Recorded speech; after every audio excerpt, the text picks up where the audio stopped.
समाकलन, इंटीग्रेशन।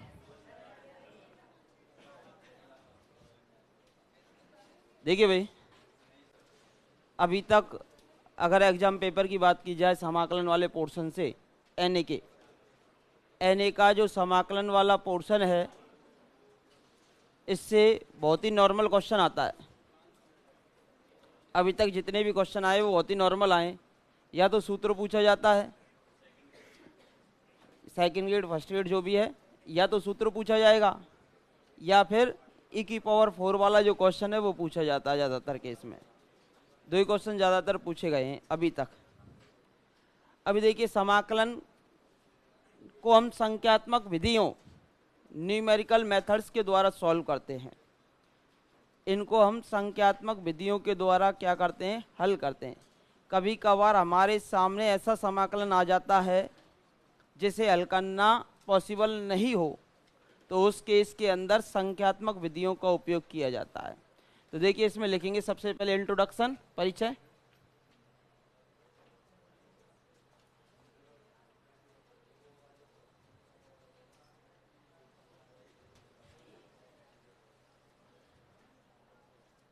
कभी कभी ऐसे समाकल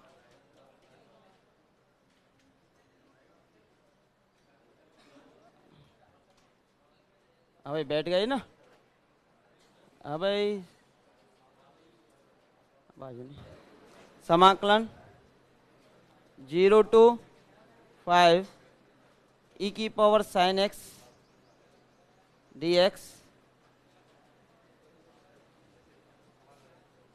या 0 to 1 e⁻√sin x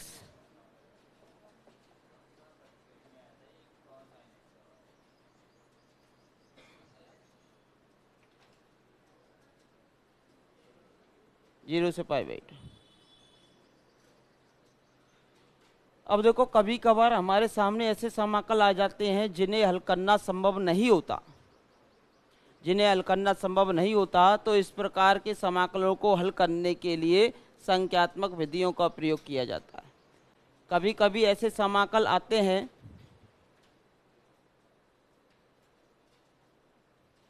जिन्हें हल करना संभव नहीं होता,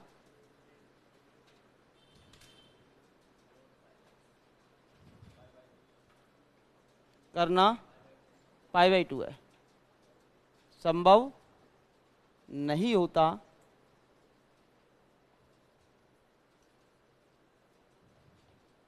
तब ऐसे समाकलों को संख्यात्मक विधियों के द्वारा, अब चूंकि एग्जैक्ट तो सॉल्यूशन निकलेगा नहीं, त्रुटि तो डेफिनेटली निकलेगी क्योंकि विधि आपने स्वयं ने बना के लगाई है, तब ऐसे समाकलनों को संख्यात्मक विधियों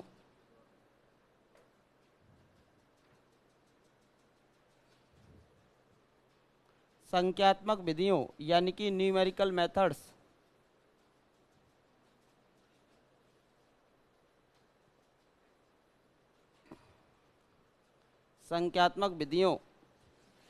न्यूमेरिकल मेथड्स के द्वारा हल करते हैं।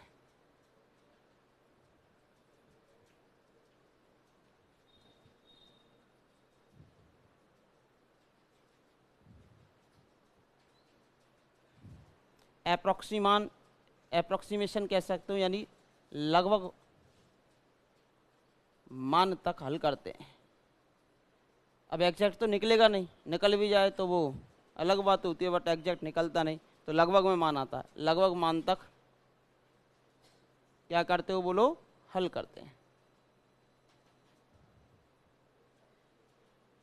लगभग मान तक क्या करते हो बोलो, हल करते हैं। तो हमारे सामने जब ऐसे समाकलन होंगे तो जिन्हें हल करना संभव नहीं है, तो गणित के तो स्टूडेंट हो ही, ऐसी तो कोई सिचुएशन ही नहीं जो सॉल्यूशन ना हो सके।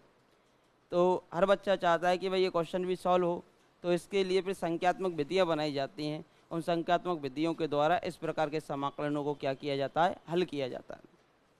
अब ना तो आपके लिए e⁻√sin x में आएगा, ना e⁻sin x में आएगा, क्वेश्चन नॉर्मल आएगा, अगर देता है तो डिजिट पे, या फिर अगर ऐसा देता है तो फिर डिजिट लिख के देगा, डिजिट लिख के देगा, वही कहा था। ऐसा नहीं कि आपको स्वयं को तोड़ना पड़ेगा, सब कुछ तोड़ के देगा एग्जामिनर। हमें तो बस फॉर्मूले में वैल्यू रखनी है और आंसर निकालना होता है। सब कुछ तोड़ के देगा एग्जामिनर, हमें तो केवल फॉर्मूले में वैल्यू रखनी है और क्या निकालना होता है, आंसर निकालना होता है। हमें ज़्यादा टाइम नहीं लगाना होता उसमें, अगर ऐसा देगा तो। ठीक है, अगर ऐसा एग्जामिनर क्वेश्चन देता है तो हमें केवल क्या करना है, फॉर्मूले में वैल्यू रखनी है और सीधा ही क्या निकालना है, आंसर निकालना है। अब देखो संख्यात्मक विधियाँ कौन कौन सी पढ़ेंगे, कौन कौन सी आपकी सिलेबस में है यहाँ पर इंटीग्रेशन को सॉल्व करने की। अब देखिए ये लिख लिया ना सभी ने। देखो भाई यहाँ से मैं अगर बात करूँ यहाँ पर संख्यात्मक विधियों की, तो हम जानते हैं किसका फॉर्मूला बोलो, न्यूटन का अग्र अंतर्वेशन सूत्र।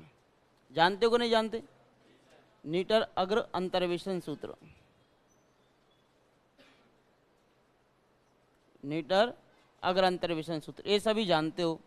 ठीक है भाई, न्यूटन के अग्र अंतर्वेशन सूत्र से व्युत्पन्न किया जाएगा एक सूत्र, इसे कहेंगे न्यूटन क्षेत्रकलन सूत्र। न्यूटन क्षेत्रकलन सूत्र, ये है न्यूटन फॉरवर्ड इंटरपोलेशन फॉर्मूला, ये सभी जानते हो, यू के पदों में तो सभी जानते ही हैं। इससे न्यूटन क्षेत्रकलन सूत्र बनाया जाएगा, यानी कि Newton quadrature formula.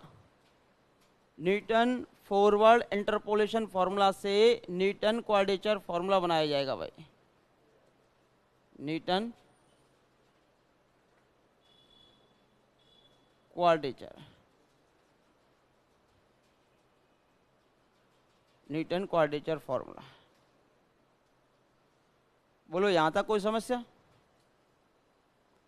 Newton quadrature formula बनाया जाता है न्यूटन के अग्र अंतर्वेशन सूत्र से।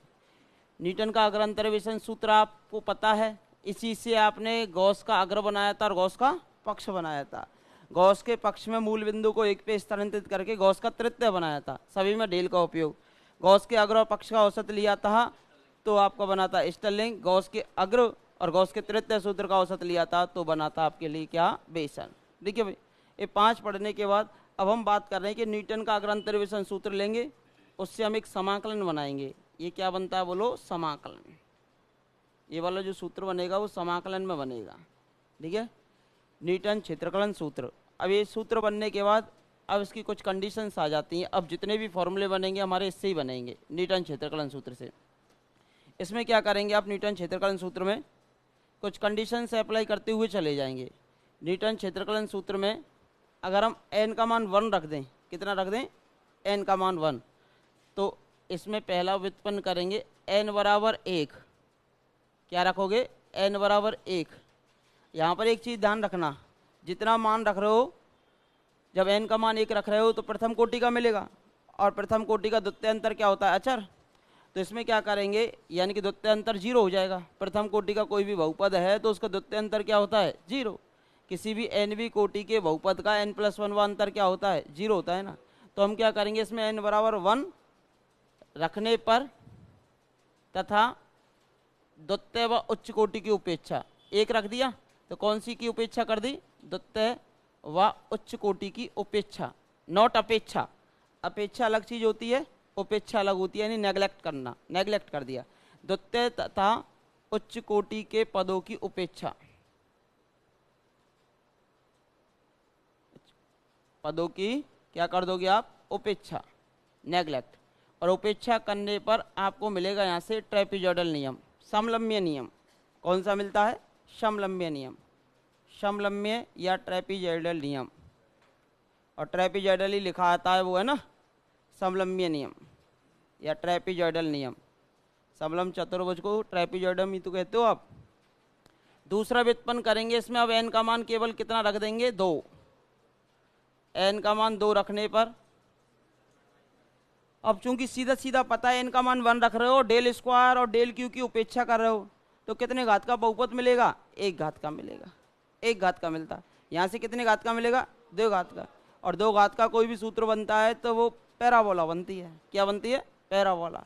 तो इस कारण इसको परवलिक सूत्र भी कहते हैं। इसी बार सेकंड ग्रेड 2022 में आया हुआ क्वेश्चन है। सिम्पसन 1/3 पे आपका फर्स्ट ग्रेड में एक क्वेश्चन पूछा गया था इस बार पॉइंटों में। सिम्पसन 1/3 पे पॉइंटों में क्वेश्चन आया था, और यहाँ ये सिम्पसन 1/3 पे, दोनों पे 1/3 है। इस पे तो यहाँ परवलयिक सूत्र कह के पूछा था, वहाँ पर एक क्वेश्चन पूछा था। n बराबर 2 रखने पर तथा, अब कौन कौन सी कोटि की उपेक्षा करेंगे? तृतीय व उच्च कोटि की उपेक्षा। उच्च कोटि की क्या कर दोगे? बोलो, उपेक्षा। अब तृतीय व उच्च कोटि की उपेक्षा करने पर, लिखा थोड़ी ना किसी ने कि साथ ही साथ लिखा दूं सब कुछ इसी में, चलो अलग कर दे। उच्च कोटि की उपेक्षा करने पर आपको मिलेगा सिम्पसन 1/3। अब कोई ना, आप लिखते रहना दोबारा, 2 बार रिपीट हो जाएगा, कौन सी दिक्कत है उसमें। सिम्पसन 1/3, उससे आपको ही फायदा होगा। तीसरा, इससे पहले जो सेकंड ग्रेड हुआ था, ये वाला जो सेकंड ग्रेड हुआ, उसमें तो पूछा गया निम्न में से परवलयिक सूत्र है, तो 2 डिग्री का यहाँ मिलेगा, तो परवलयिक ही होगा। इससे पिछला जो सेकंड ग्रेड का हुआ था, उसमें पूछा था कि सिम्पसन 3/8 का नियम है, यानी सूत्र ही पूछा था। इसमें क्या पूछा था? सूत्र। इसमें सूत्र पूछा था इससे पहले सेकंड ग्रेड में। इस वाले सेकंड ग्रेड में परवलयिक सूत्र पूछा है, कौन सा है? सिम्पसन 1/3 होता है। 2 गए। फर्स्ट ग्रेड में यहाँ से सिम्पसन 1/3 पे क्वेश्चन पूछा है, डायरेक्ट डिजिट लिख के दे दिए थे, बस आंसर में वैल्यू रखनी थी फॉर्मूले के अंदर, आंसर निकालना था। कॉलेज लेक्चर 2021 में मिलांचल ने दिया चारों का कि n बराबर 1 पर कौन सा होगा, n बराबर 2 पर कौन सा होगा, n बराबर 3 पर कौन सा होगा, n बराबर 4 पर कौन सा होगा। तो यहाँ से एक क्वेश्चन आपका बनता है डेफिनेटली, यहाँ से आपका एक क्वेश्चन बनता है, और एक एक्सपोनेंशियल वाला वही क्वेश्चन बार बार आता है। n बराबर 2 रखने पर तथा द्वितीय व उच्च कोटि की क्या कर दी? उपेक्षा। अब इसमें क्या करेंगे? n बराबर 3 रखने पर तथा 3 रखा है तो कौन सी कोटि की उपेक्षा करेंगे? चतुर्थ कोटि व उच्च कोटि की उपेक्षा। उच्च कोटि की उपेक्षा तो कौन सा मिलेगा? बोलो।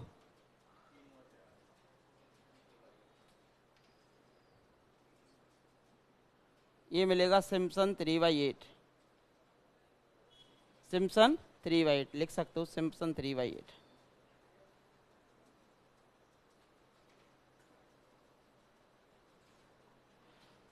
अब आता है एक चौथा और आखिरी, बेडले,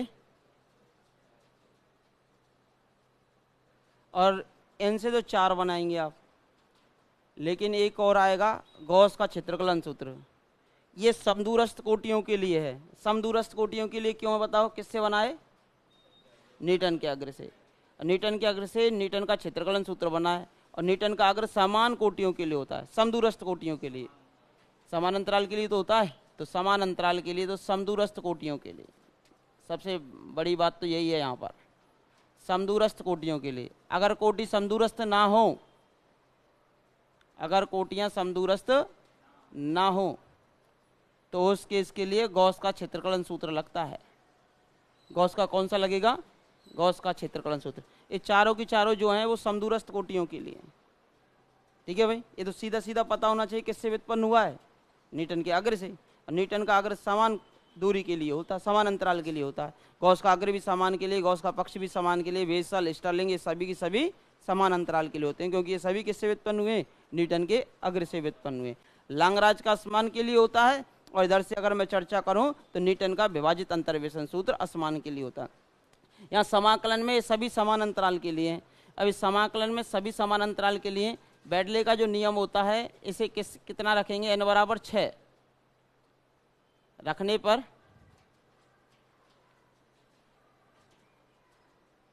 तो सातवीं कोटि व उच्च कोटि की उपेक्षा। तो इसमें बताओ कितने घात का बहुपद मिलेगा?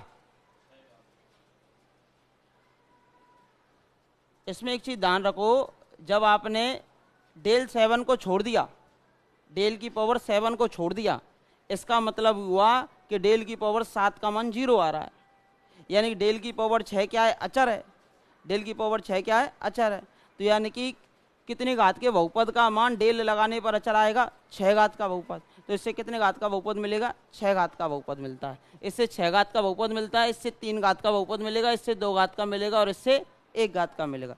1 घात का मिलने के कारण इसको रेखिक या रेखीय नियम भी कह सकते हो। इसमें द्विघात का मिलने के कारण इसे पैराबोलिक सूत्र कहते हैं। इसमें 3 घात का मिलता है और इसमें आपका कितने घात का मिलता है? 6 घात का मिलता है। इसमें पूछा जा सकता है कि कौन सी n बराबर 3 रखने पर द्वितीय तथा उच्च कोटि की क्या की जाती है? बोलो, उपेक्षा। तृतीय तथा 3 रखकर चतुर्थ व उच्च कोटि की उपेक्षा। बैडले में 7वीं व उच्च कोटि की क्या कर देते हो? उपेक्षा। उपेक्षा को बोलते हो नेग्लेक्ट। क्या बोलते हो? नेग्लेक्ट।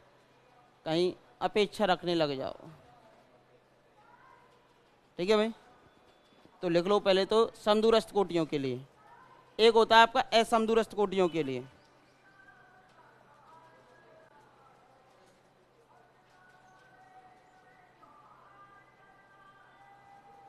असमदूरस्थ कोटियों के लिए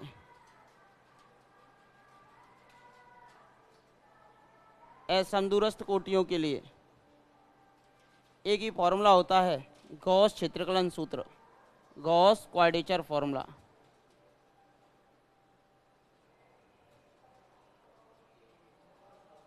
गॉस क्षेत्रकलन सूत्र।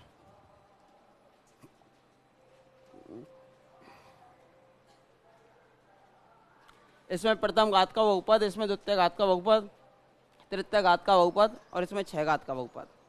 ठीक है भाई, अब यहाँ से अब एडिंग डालेंगे। इसके बाद जल्दी लिखो इसको। लिख लिया ना? लिखना है कि अलग अलग ही लिखोगे? लिख लो फिर भी। समदूरस्थ और समदूरस्थ से पता चल जाएगा समदूरस्थ कोटियों के लिए या समदूरस्थ कोटियों के लिए। वहाँ अलग अलग पढ़ना पड़ता है, एक ही चार्ट में आपको सब कुछ मिल जाएगा।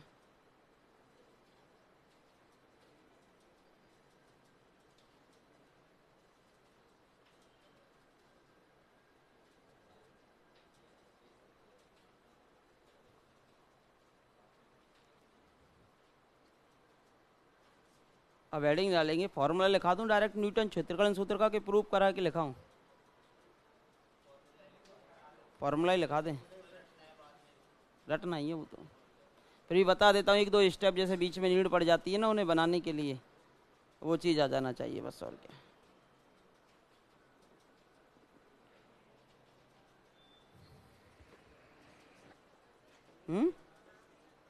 सिम्पसन 1/3 नियम है इसका, सूत्र होते हैं, इनके नाम होते हैं। पहली बार पढ़ रहे हो?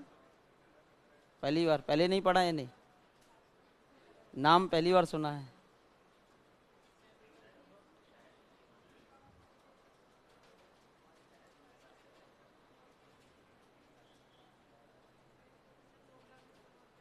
अच्छा, प्रमोट कर दिया था लॉकडाउन में। कोई ना, आप सीख लो। हो सकता है जब इतना नहीं सीख पाते अब उससे ज़्यादा सीख जाओगे, पढ़ते भी तो कॉलेज में।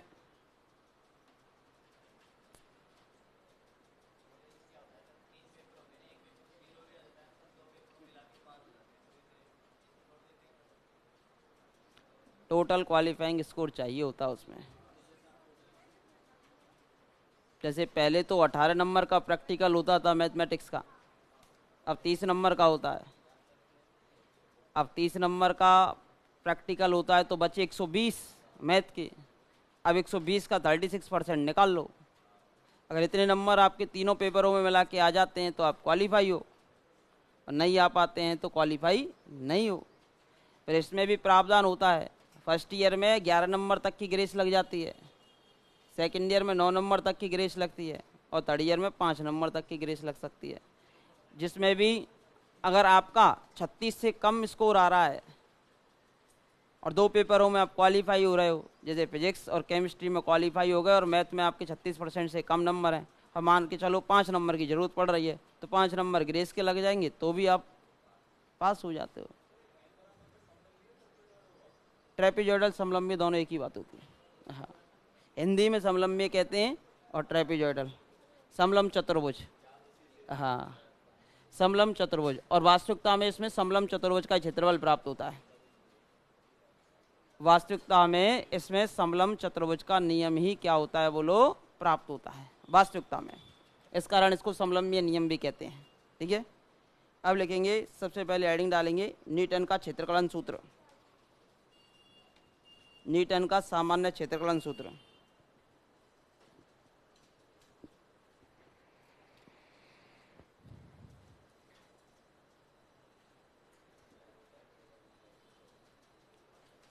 डेली रिपीट करके आते हो कि नहीं आते फॉर्मूले?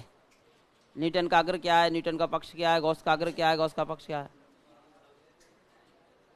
अब जितने ही दिन उसे पेंडिंग में डालोगे वो आपको पेंडिंग में डाल देंगे। एक फॉर्मूला देखने को मिल जाता है भाई, पिछली बार मैं कह रहा हूँ फर्स्ट ग्रेड में देखने को मिला है, गॉस का तृतीय सूत्र।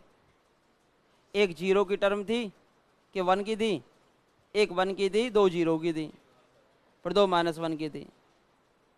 गॉस के पक्ष में एक जीरो की थी, दो माइनस वन, उनको एक पे प्रतिस्थापित करना था। और गॉस के अग्र में दो जीरो की, दो माइनस वन, दो माइनस दो की थी। न्यूटन के अग्र में सब जीरो की थी, you minus one, you minus to.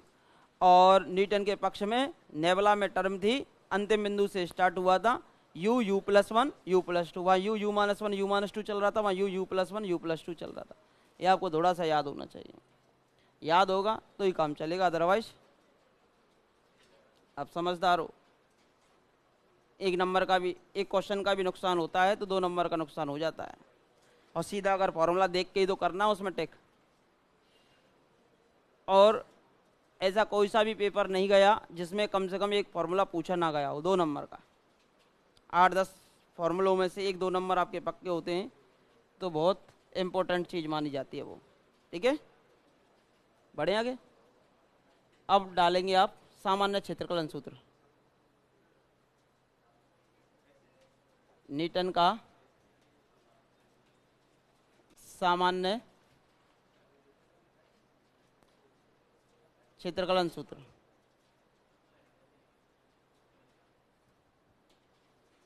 Newton का सामान्य क्षेत्रकलन सूत्र।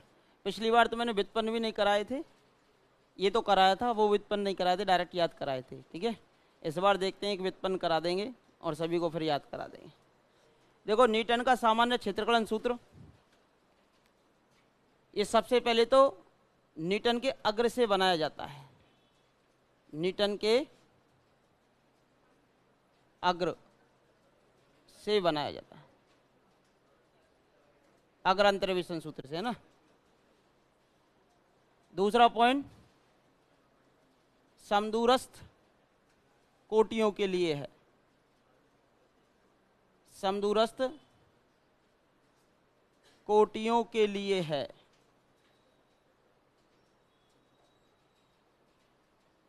समदूरस्थ कोटियों के लिए है। ठीक है भाई।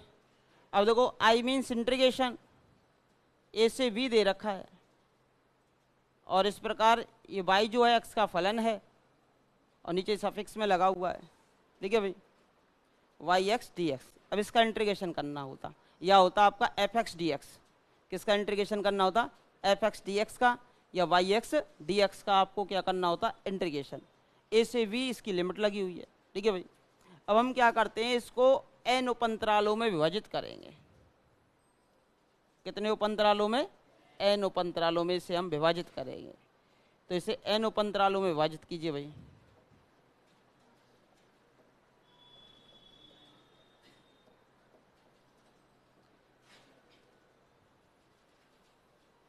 ठीक है भाई, ये सपोज कीजिए कोई भी फलन है, इधर x की वैल्यू चलती है और इधर एफ एक्स की वैल्यू चलती है।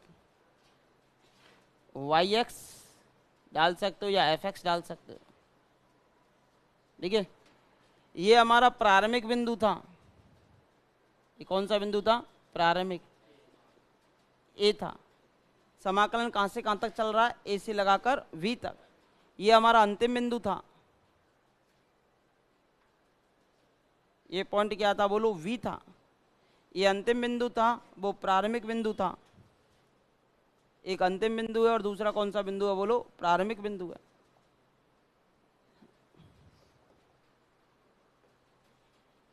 एक अंतिम बिंदु है और दूसरा कौन सा बिंदु है बोलो, प्रारंभिक बिंदु है। यहां तक कोई समस्या?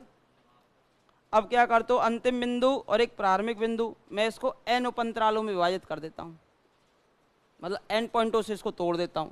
तो देखो पहला वाला पॉइंट कौन सा है, x नॉट। पहला पॉइंट क्या है, x नॉट। अंतराल कैसा है बोलो, समान। अंतराल कैसा है, समान। अब इसमें अगला पॉइंट क्या जोड़ेंगे, h। अगला पॉइंट क्या हो जाएगा बोलो, x नॉट में क्या जुड़ जाएगा, h। फिर अगला बोलो क्या होगा, x नॉट में 2h जुड़ जाता है। तो लास्ट वाला क्या बनेगा बोलो, x नॉट में NH। ठीक है, इससे पिछला वाला क्या बनेगा, x नॉट में n-1h। यही तो बनेगा। अब देखो इसके संगत हमारे पास फलन की वैल्यू ये मिल रही है। इसके संगत फलन की वैल्यू तो यहाँ आएगी और इसके संगत फलन की वैल्यू आपकी आती है यहाँ पर, यही तो आएगा। x नॉट डालेंगे तो f ऑफ x नॉट या y x नॉट, और यहाँ डालेंगे तो f ऑफ x नॉट या फिर y x not plus h। ये x नॉट है, इस पॉइंट को क्या मानते हो आप, x1। इसको क्या मानते हो, x2। इसको क्या मानेंगे, xn-1। इसको क्या मानेंगे आप, xn। यही तो पॉइंट आते हैं। अब देखो मुझे इस इंटीग्रेशन को सॉल्व करना है। हाँ भाई, प्रारंभिक लिमिट कितनी है बोलो, x नॉट। प्रारंभिक लिमिट कितनी है, x नॉट। v का मान कितना माना है आपने, x नॉट प्लस NH। ये अंतिम लिमिट हो गई। इधर से हमारे पास है yx dx। अब चूंकि न्यूटन का अग्रांतरवेशन सूत्र है, आप सभी जानते हो x वाले पदों में, या तो x वाले पदों में रखकर इसे सॉल्व करो।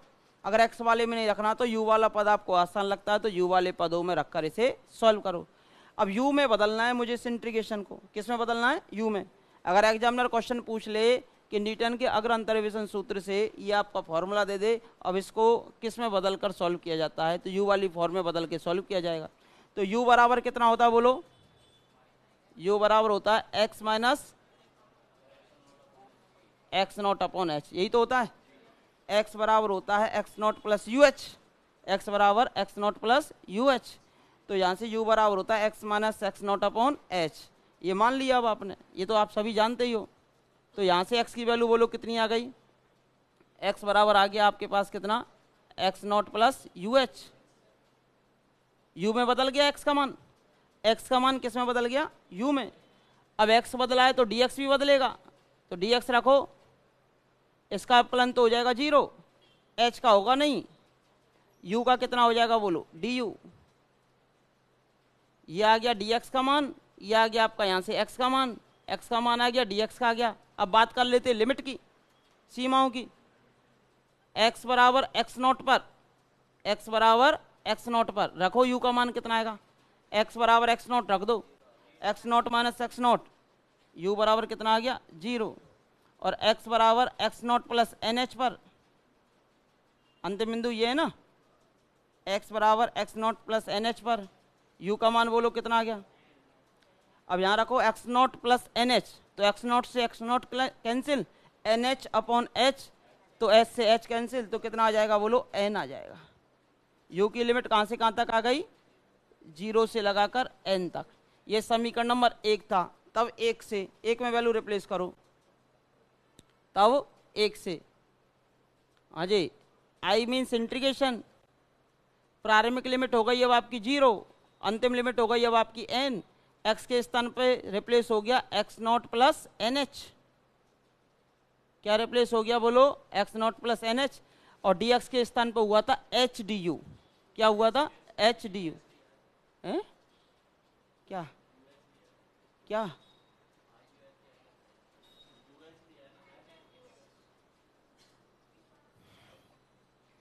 अजय, x के स्थान dx के स्थान पे कितना हुआ, h du।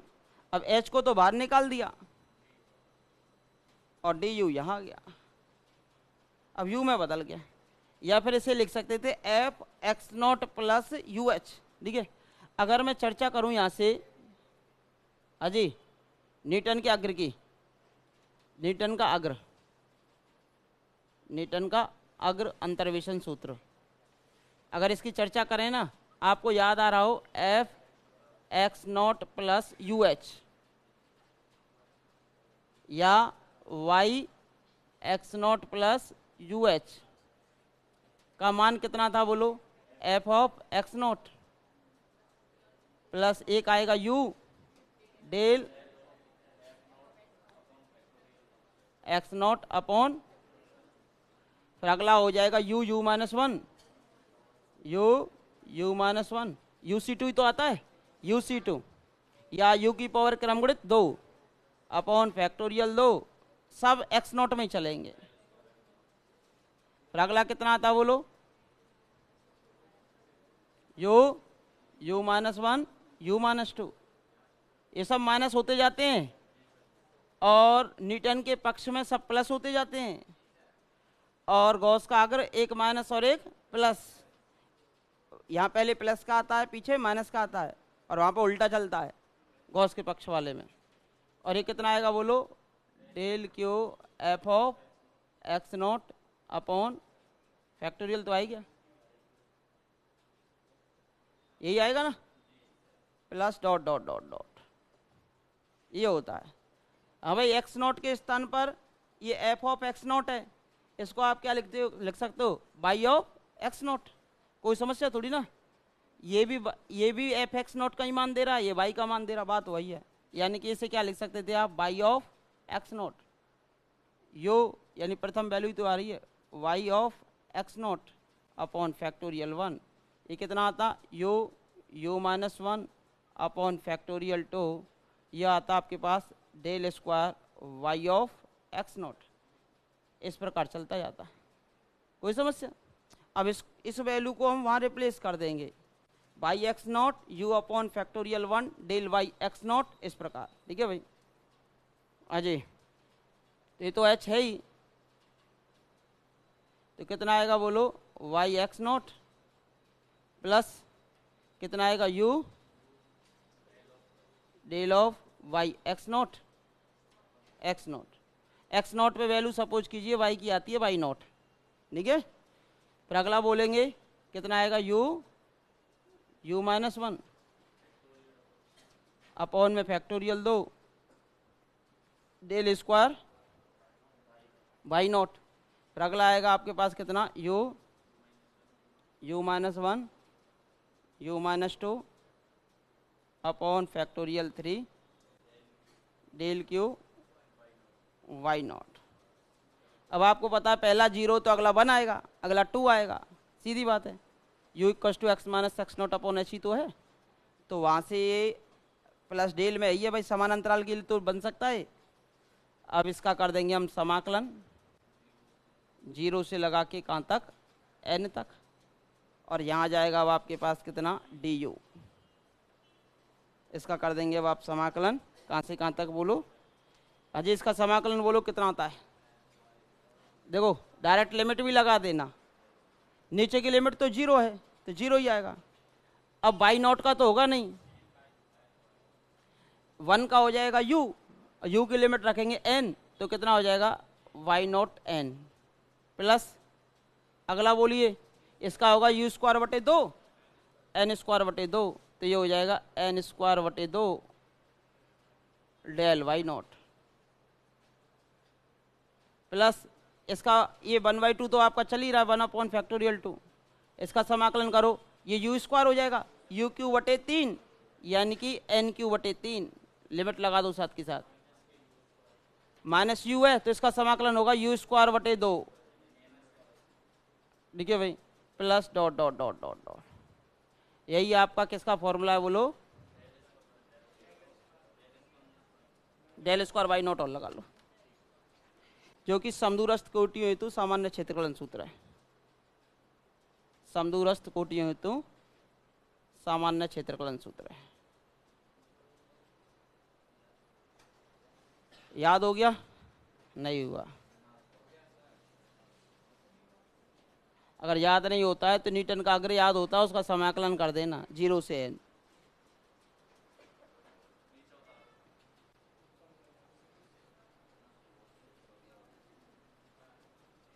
ये न्यूटन का अग्र अंतर्वेशन सूत्र का फॉर्मूला होता है।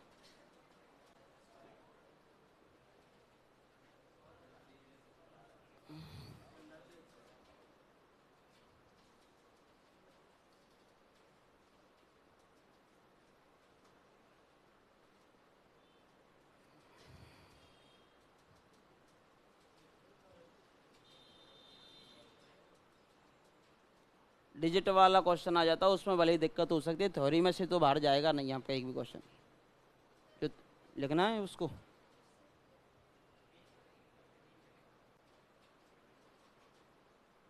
न्यूटन का अग्र अंतर्वेशन सूत्र है। एक मिनट का अभी लिख रहे हैं, साथ के साथ याद कर लिया करो। अब यार देख के लिख रहे हैं, बिना देखे लिखो। याद है, पढ़ा दिया है वहाँ पेपर में भाई। आपका जितना भी फॉर्मूले हैं वो सभी की सभी आपके माइंड में छपे होने चाहिए। अब मैं एक ही चीज़ बार बार कहता आ रहा हूँ आपसे, जितना आप उनको इकट्ठा करके रखेंगे बाद में पढ़ लेंगे, बाद में पढ़ लेंगे, बाद में पढ़ लेंगे। अब बाद में जब तुम जीके पढ़ते हो, कभी किसी का नाम कभी किसी का नाम, तो यहाँ ऐसे ही फॉर्मूलों की स्थिति हो जाती है, ये दबे रह जाते हैं एक दूसरे के ऊपर। जब आप वहाँ पढ़ते हो कि भाई मैंने ये फॉर्मूला पढ़ा तो था, वो दबा रह जाता दूसरे फार्मूले को, और क्लास से बाहर आते ही जैसे प्रेशर हटता है वो फार्मूला तुरंत याद आता है आपको। ये चीज़ें होती हैं, तो अभी से इनको इतना पढ़ लो फार्मूलों को। भले क्वेश्चंस मत करो, फार्मूले तो याद होने चाहिए उंगलियों पर। अब जैसे ही कोई भी क्वेश्चन आता है, अगर फॉर्मूले आते हैं तो क्वेश्चन के साथ आप थोड़ी फाइट भी कर सकते हो, आंसर भी निकाल सकते हो। फॉर्मूले नहीं आते तो लगाएंगे कैसे उसे, और हर क्वेश्चन ऑप्शन से हो नहीं सकता। जितने हो जाते हैं उनमें हम प्रयास कर सकते हैं।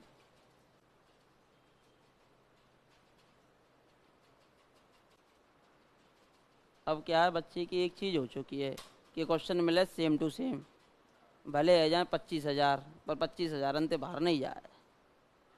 अब एग्जामिनर है भाई, वो सब सेम टू सेम कैसे दे देगा। अब हमारा माइंड इस प्रकार काम करता है, उसका थोड़ा सा भी इधर उधर हुआ तो एक आध क्वेश्चन तो निकलेगा ही निकलेगा इधर उधर। तो इस वजह से कहते हैं अगर पूरा पढ़ के जाते हो तो कोई आपत्ति है ही नहीं। क्या हुआ, किसने?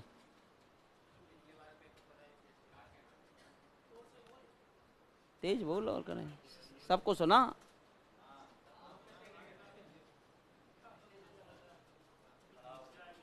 पिछली बार की अगर बात करें, अभी जैसे कॉपी रखी हुई है पिछली बार की, किसी से लेना उठाना, एनए की कॉपी, एलपीपी की भी कॉपी उठाना, एनए की भी उठाना, एब्स्ट्रैक्ट अलजेब्रा जिन बैचों में पढ़ाया था उनकी कॉपी उठाना, फिर आप मैच करना, फिर आप हमसे कहना कि सर कितने क्वेश्चन बाहर थे।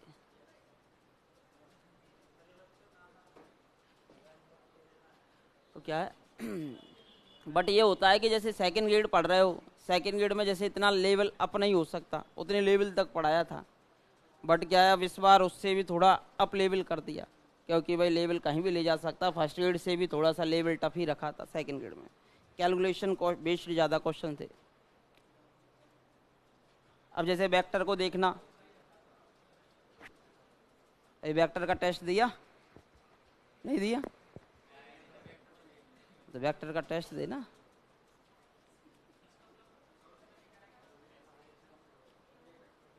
आंसर पता चल गए, गलतियां पता चली, क्या क्या गलतियां की, क्या हुआ इसे।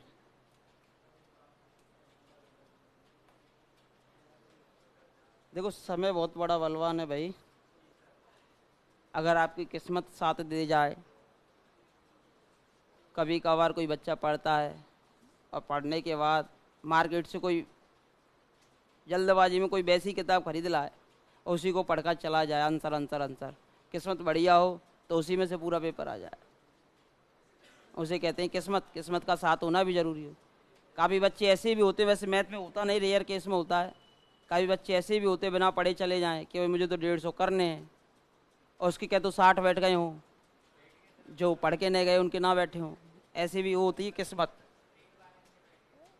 रीट वालों के बैठ गए सेकंड ग्रेड में। हाँ, तो किस्मत पे भी निर्भर करता है। एक जब हम 2018 में एक वहाँ से बच्चा पढ़ने आता था 2018 में, तो जैसे हम कोई भी क्वेश्चन लिखाते थे तो यहाँ तो जैसे टाइपिंग मिल जाती है, आपको खोल लेते हैं सीधे बोर्ड पर, वहाँ मार्कर से ही पढ़ाते थे। जैसे क्वेश्चन लिखाया उसके 4 ऑप्शन बताया कि भाई सेकंड ग्रेड में ऐसे आया था, तो वो लड़का पहले ही बताता था आंसर। वो कहता था सर मुझे तो कैलकुलेशन करनी ना, मुँह तो लगानो तुक्का। तो पहली बार में लगाता था आंसर और पहली बार में उसका सटीक जाता था आंसर। मैंने चल ठीक है, मैंने चल अगला बता, इसका आंसर ये है। बिन पढ़ के आवे कैसे, नहीं पढ़ के आता सर। तीसरा बता, सर ये या तो साहब मेरी पहली रैंक आएगी या मेरी रैंक ही नहीं पाएगी, पर लगा के आऊँगा तुक्का ही। मैंने भैया तेरी मर्जी, क्योंकि उसको फिर अपने ऊपर क्या हो गया, कॉन्फिडेंस हो गया भाई मुँह तो तुक्का ही तुक्का लगाने। उसके बाद उसका कॉल नहीं आया मेरे पास, तो मेरा खैर वहाँ से हो गया था विच्छेद। अब उसका नंबर आया या नहीं आया वो अलग बात है, क्योंकि तुक्के में बैठता नहीं हूँ, बैठ भी जाता ना भी बैठते। वो तो फिर क्या होता है कि जैसे आरपीएससी के जितने भी पेपर आए हैं उनको उठाओ पहले, फिर उनकी आंसर की निकालो, फिर देखो कि किस सीक्वेंस से वो आंसर मानते हैं, सभी में अब तक क्या पैटर्न रखा है आंसर्स मानने का।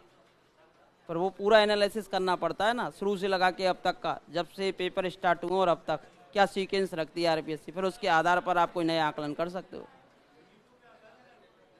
अब वो तो खैर चीज़ें होती हैं, आते तो सारी चीज़ें पर बैठती नहीं ना व्यवस्थाएं। अगर तुक्का ही लग जाते तो आप क्लास में कब पढ़ते। हाँ भाई देखो क्या होता है, सब कुछ किस्मत पर नहीं छोड़ा जा सकता। अगर किस्मत आपकी बढ़िया होगी तो आप सड़क से जा रहे हो या आपके घर में ही गड़ा हुआ पैसा मिल जाएगा, किस्मत बढ़िया होगी तो। वही चीज़ तो कह रहे थे, सब कुछ किस्मत पे नहीं छोड़ा जाता, सब मेहनत पे छोड़ा जाता है। जिसकी मेहनत अच्छी उसका सिलेक्शन होगा, कहीं भी चले जाओ। कितना मेहनत करें, एक ही बार करो बस। नहीं बैठा ना तो तुक्का दियो मत पेपर में हो ना, क्योंकि बस मेथड से करना। हट भी सकता है, अभी चल रही है चर्चा, और हट जाए तो ठीक, नहीं हटे तो कोई समस्या नहीं है। 40% आपके सभी के आएंगे जो रेगुलर पढ़ रहा है या क्लास के अंदर, उसकी गारंटी हम देते हैं। जो मैंने पढ़ाया वो कंटिन्यूस रेगुलरिटी के साथ पढ़ के जा रहे हो तो 40% श्योर आएंगे आपके, ज़्यादा ही आ जाएंगे बल्कि। ये है न्यूटन का सामान्य क्षेत्रफलन सूत्र। देखो भाई, h n y nought n square बटे 2 del y nought 1/2 n cube upon 3 minus n square upon 2 del square y nought. ये है आपका किसका फॉर्मूला बोलो, न्यूटन का सामान्य क्षेत्रफलन सूत्र। समदूरस्थ कोटियों हेतु, समदूरस्थ कोटियों हेतु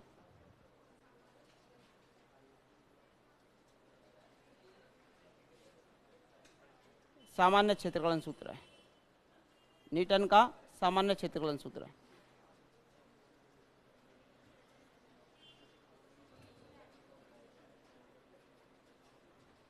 हाँ जी, अब हेडिंग डालेंगे आप ट्रेपीजॉइडल नियम। अब इससे व्युत्पन्न होंगे सभी, न्यूटन के अग्र से ये बना लिया, अब इससे सभी की सभी व्युत्पन्न होंगे। तो अब हम डालेंगे ट्रेपीजॉइडल नियम, ट्रेपीजॉइडल नियम।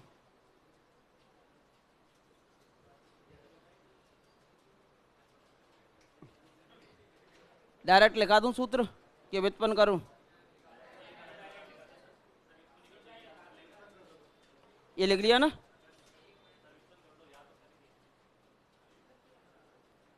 ये सीधा याद होना चाहिए आपको, h y nought n plus n square upon 2 del y nought 1/2 n cube upon 3 minus n square upon 2। यहीं तक याद कर लो, अगर आता है तो सीधा आपका आंसर लग जाएगा। ठीक है भाई। अब देखिए इसके बाद डालेंगे हेडिंग ट्रेपीजॉइडल नियम या समलंबीय नियम।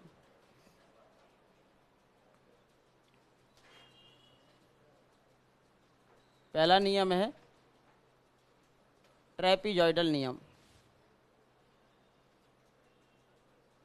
ट्रेपीजॉइडल नियम।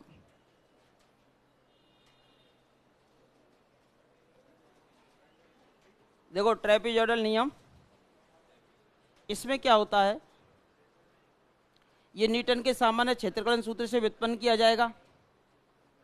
इसमें हाँ भाई n बराबर 1 रखकर सामान्य क्षेत्रफलन सूत्र से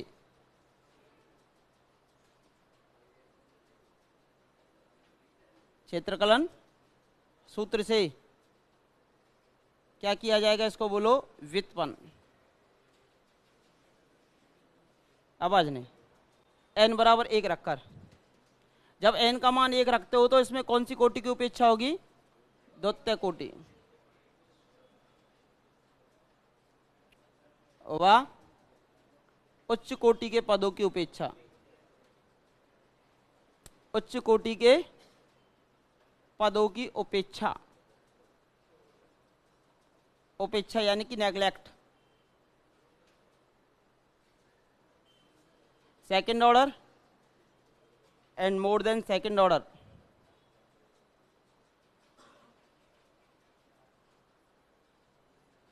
नेग्लेक्ट कर देंगे। उपेक्षा, द्वितीय कोटि व उच्च कोटि के पदों की क्या करेंगे यहां पर, उपेक्षा। दो बात हो गई। इसमें वास्तविकता में ट्रेपीजियम यानी कि समलंब चतुर्भुज का क्षेत्रफल प्राप्त होता है, इस कारण इसको ट्रेपीजॉइडल नियम कहते हैं। इसमें वास्तविकता में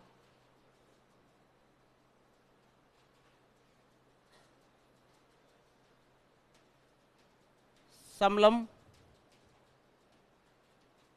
चतुर्भुज यानी कि ट्रेपीजियम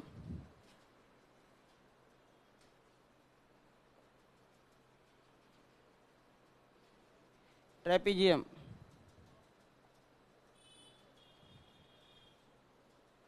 का क्षेत्रफल प्राप्त होता है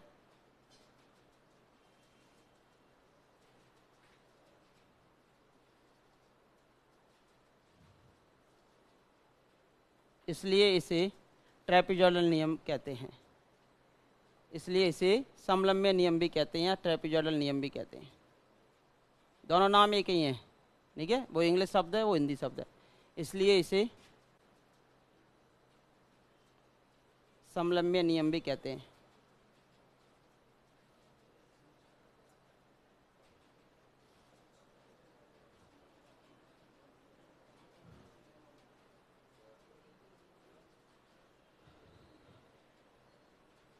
या ट्रेपीजॉइडल नियम भी कहते हैं। आज ये 3 बातें की अभी तक। n का मान 1 रखकर सामान्य क्षेत्रफलन सूत्र में द्वितीय कोटि व उच्च पदों की क्या, उपेक्षा। वास्तविकता में समलंब चतुर्भुज का क्षेत्रफल, इस कारण इसको समलंबीय नियम भी कहते हैं। कितनी बातें हुई अभी तक, इसकी 3 बातें हुई। अजय इसमें क्या करेंगे, परास जो रेंज होगी इंटरवल की, उसे 1 से मल्टीपल संख्या के बराबर भागों में विभाजित करेंगे। बटे में नहीं कर सकते, जैसे 1, 1/2, 1/3। हमने क्या कहा, 1 के मल्टीपल संख्या के बराबर, जैसे कि x1, x2, x3 या x1, x5, x10, कुछ भी कर लो, लेकिन समदूरस्थ कोटियों की लिए हो रहे हैं। तो इसमें क्या करेंगे, 1 के गुणज, 1 के गुणज संख्या, अब सभी संख्या 1 के गुणज ही होती है, धनात्मक पूर्णांक है ना। 1 के गुणज संख्या के बराबर, जैसे 5 है, बताओ 5 1 के गुणज है कि नहीं है, 25 1 के गुणज है कि नहीं है, सभी 1 के गुणज होती हैं, धनात्मक पूर्णांक जो है। तो 1 के गुणज तो किस में भी विभाजित कर दो, सब में समलंब में लग जाएगा। 1 के गुणज संख्या के बराबर भागों में परास को विभाजित करते हैं। परास यानी रेंज, परास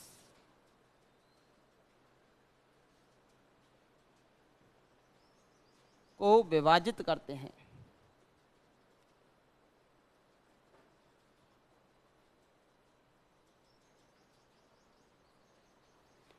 अब अगली जो चर्चा होगी इसमें बात करेंगे सूत्र की।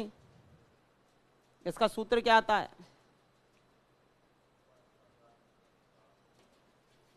इसका जो सूत्र आता है I means interval, sorry integration, integration समाकलन, ये आता है भाई हमारे पास h आपका बाहर आएगा। इसका सूत्र आता है प्रथम बिंदु प्लस अंतिम बटे 2, एवरेज हो गया, s तो बाहर, प्रथम पद प्लस अंतिम पद बटे 2, यानी कि प्रथम और अंतिम पद का माध्य, प्रथम और अंतिम पद का माध्य यानी कि average of first and last term, plus मध्य में जितने भी पद बचे उनकी कोटियों का योग, यानी कि मध्य पदों की कोटियों का योग। मध्य पद कौन कौन से बचे, सॉरी यहाँ वाई एन आएगा, वाई एन आता है प्रथम पद और अंतिम पद। बीच में कौन कौन सी बचे बोलो, y1 और yn-1। तो ये जो फॉर्मूला बनता है ना वो बनता है आपका h। तो इसमें क्या लिखोगे, प्रथम व अंतिम कोटि का माध्य, प्रथम व अंतिम कोटि का माध्य, एक तो ये पद आएगा, प्लस मध्य पदों की कोटियों का योग, सम ऑफ मीडिएटर टर्म्स,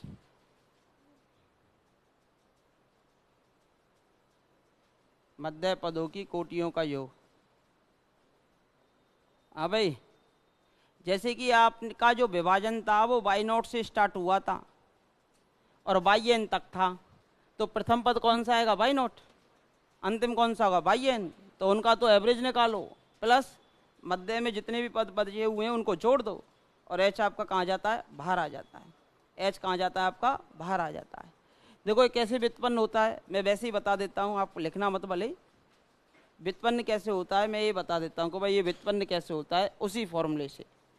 जैसे कि आपको पता है ना न्यूटन का, वो जानते हो आप कौन सा फॉर्मूला, क्षेत्रगलन सूत्र, ये वाला फॉर्मूला है। देखो इससे समलंब नियम बनाना होता, समलंब नियम, समलंब नियम कैसे बनता कि इसमें n का मान 1 रख देते। देखो आपको पता है i बराबर ये था ना आपके पास, x0 से लगाकर x0 प्लस NH, यही तो था, और ये कितना था बोलो, yx dx, यही तो था, ये वाला इंटीग्रेशन था, यही इंटीग्रेशन था। मैंने क्या किया कि भाई हमारे पास परास थी, परास सभी को पता है कहाँ से कहाँ तक थी, बोलो कहाँ से थी, x0 से, और अगला पॉइंट क्या था बोलो, x0 प्लस h, ये वाला। अब देखो बहुत ही छोटी परास होती है, ये तो मैंने बहुत बड़ा बना के बता दिया, और ट्रेपीजॉइडल नियम सा मिलता है एक प्रकार से, ये ट्रेपीजॉइडम सा मिलता है, इसका क्षेत्रफल निकलता है, ठीक है। अब इसमें क्या होता है, x0 से x0 प्लस h, तो हम क्या करते हैं इसमें n बराबर 1 ले लीजिए, n बराबर 1 लेने पर, और कौन सी कोटि की बोलो, द्वितीय कोटि की उपेक्षा, कौन सी कोटि की, द्वितीय कोटि की उपेक्षा, द्वितीय कोटि की कर देंगे आप उपेक्षा। जैसे उपेक्षा करोगे ना, अब देखो ये इंटीग्रेशन कहाँ से कहाँ तक चला बोलो, x0 से लगाकर x0 प्लस h तक, n का मान कितना रख दिया, 1 रख दिया। अभी कितना आया बोलो, yx dx बराबर, अब इसमें n का मान 1 रख दो, ये इसके बराबर आया था निकल के, इसमें n का मान 1 रखो तो कितना आएगा, y0, ये कितना आएगा 1/2 डेल y0। अब इन कोटियों की क्या कर दी, उपेक्षा, तो यानी कि इनको क्या करना पड़ेगा, छोड़ना पड़ेगा, यानी इसका मान क्या रखना पड़ेगा, 0। तो ये कितना बचेगा बोलो, h, ये n का मान 1 था तो y0 बचेगा, n स्क्वायर बटे 2 था तो ये कितना बचा, 1/2, और ये कितना बचा, डेल y0, और अगले पदों की क्या कर दिया आपने, उपेक्षा। अब इसको सॉल्व करो, कितना आता है, हाँ जी, डेल लगा हुआ है, डेल लगा हुआ है, डेल लगा हुआ है तो डेल क्या करता है, आने वाली वैल्यू में से अपनी वैल्यू घटाता है। भाई डेल एफ एक्स कितना होता है, F of x plus H minus का एफ एक्स, तो आने वाली वैल्यू कितनी होगी, y1, और अपनी वैल्यू क्या है, y0, तो y1 में से y0 घटा देगा। अब h आपका बाहर चल ही रहा है, इसमें कोई दोहरा है ही नहीं। अभी कितना बचा बोलो, ये y0 है, 1/2 माइनस का y0, यानी कि y0 डिवाइडेड बाई 2, और ये कितना हो जाएगा बोलो, y1 y2। ये आ गया। अब हमारे पास इंटीग्रेशन आया x0 से लगाकर x0 प्लस h तक, ठीक है भाई। अब इसी प्रकार ये मेरे के पास केवल एक पार्ट आया है। अब ऐसे कितने पार्ट निकलेंगे इसमें, यहाँ तक लाइन ना, प्रत्येक सब इंटरवल को लेके चलेंगे। तो अगर मुझे अगला निकालना पड़ता है x0 प्लस h से लगाकर x0 प्लस 2h तक, भाई एक उप अंतराल के लिए और निकाल दो। हाँ भाई अगला निकालते तो मुझे बताओ कितना निकल के आता। देखो पहले के लिए क्या निकला है, 0 था, y0, फिर अगला पॉइंट ये था तो y1, तो y0 y1। अब यहाँ क्या है, ये किसकी वैल्यू x0 की, क्या x1 की, x1 की, तो ये h ही बाहर आएगा। इसी प्रकार आएगा, ये कितना आएगा बोलो, y1, और ये कितना आएगा y2, कितना आएगा y1, और ये क्या आएगा y2। अब मुझे अगला लिखना होता तो बोलो x0 प्लस 2h से लगाकर x0 प्लस 3h तक, और ये कितना होता बोलो yx dx। h आपका बाहर आता ही, ये कितना आता बोलो, 2 से स्टार्ट हुआ है ना, तो y1 सॉरी y2 2 और प्लस y3 अपॉन 2। अब ऐसे ही मुझे जब लास्ट वाला इंटरवल लिखना पड़ता, लास्ट वाला स्टार्ट होता x0 plus n minus 1 h से और x0 प्लस ns तक, और यही yx dx। तो ये कितना बचता बोलो h, एक कम है ना, और ये आपका yn डिवाइडेड बाई 2। अब मुझे पूरे इंटीग्रेशन की वैल्यू निकालनी है। पूरे इंटीग्रेशन की वैल्यू निकालने के लिए अब आपको कंप्लीट की निकालनी है, तो ये जितने भी सब इंटरवल है ना, इन सबको जोड़ना पड़ेगा भाई। जितने भी सब इंटरवल है ना, इसका निकाल लिया, इसका निकाल लिया, इसका निकाल लिया, इसका, इसका और इसका, इन सबको जोड़ देंगे तो a से v सीधे ही हमारे पास समाकलन की वैल्यू आ जाती है। तो यहाँ से जो भी आपने समीकरण बनाए हैं इन सभी को अब आपको क्या करना पड़ता है, जोड़ना पड़ता है। तो ये आ गया समीकरण नंबर 1, ये आ गया समीकरण नंबर 2, ये आ गया समीकरण नंबर 3, और इस प्रकार डॉट डॉट डॉट करके ये समीकरण नंबर सपोज दैट n आ जाता है। तो समस्त समीकरणों को जोड़ दीजिए। जैसे जोड़ेंगे, अब ये पूरे इंटरवल जोड़ते चले जाएंगे तो पूरा इंटीग्रेशन बन जाएगा। अब हमारा कहाँ से कहाँ तक, x0 टू x0 nh और ये yx dx। हाँ जी, अब सभी में h कॉमन है तो h तो क्या निकाल दिया आपने बाहर। अब देखो ये कितना बचा, ये एक ही बार आया है, y1 y2 एक ही बार आया है, और यहाँ से देखेंगे तो yn y2 भी, ये भी कितनी बार आया, एक ही बार। तो देखो y1 plus yn divided by 2। अब लेकिन ये देखो y1 y2 और y1 y2 कितनी बार आया, 2 बार, आधा और आधा एक। ऐसे y2 अपॉन 2 y2 अपॉन 2 ये भी कितनी बार आया, 2 बार आया, तो ये भी हो जाएगा 1। तो यानी कि ये सब बीच वाले कितने हो जाते हैं, 1 हो जाते हैं। y0 है ना, ठीक है ना, हाँ कोई। अभी आपके y1 से लगाकर yn माइनस 1, समझ में आ गया ना। ऐसे ही दूसरा करते हैं, जब n बराबर 2 रखे किया जाता है तो x0 से x0 प्लस 2h निकलेगा पहला, फिर x0 प्लस 2h से x0 प्लस 4h निकलेगा, फिर x0 प्लस 4h से x0 प्लस 6h निकलेगा, फिर x0 plus n minus 2h से x0 प्लस ns तक निकलेगा। फिर समस्त को जोड़ देंगे तो बन जाता है। फिर अगला निकालते तो x0 से x0 प्लस 3h, फिर x0 प्लस 3h से x0 प्लस 6h, फिर उन सबको जोड़ते तो सिम्पसन 3/8 बनता। और फिर बैडले के लिए x0 से x0 प्लस 6h, फिर 6h से 12h, ऐसे चलते जाते, फिर उनको जोड़ते तो बैडले बनता। तो एक मैंने आपको व्युत्पन्न करके बता दिया था केवल समझाने के लिए। वैसे तो आपको डायरेक्टिव फार्मूला याद रखना होता है और डायरेक्टिव फार्मूला आपको आना चाहिए, ठीक है भाई। लिखना क्या है, इसको समझाया था मैंने, लिखोगे इसको, बस मैंने तो समझाने के लिए किया था।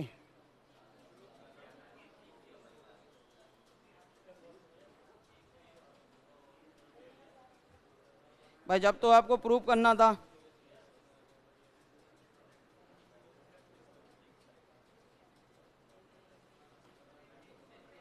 हो गया नहीं। वैसे आप फोटो रखना चाहो तो फोटो रख सकते हो, ये बात आपकी सही है। वैसे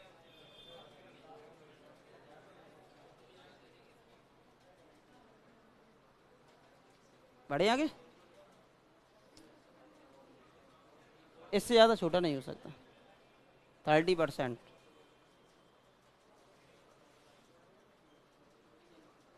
कुछ नहीं है, प्रूफ तो आएगा नहीं, आप तो याद रखो h प्रथम बिंदु प्लस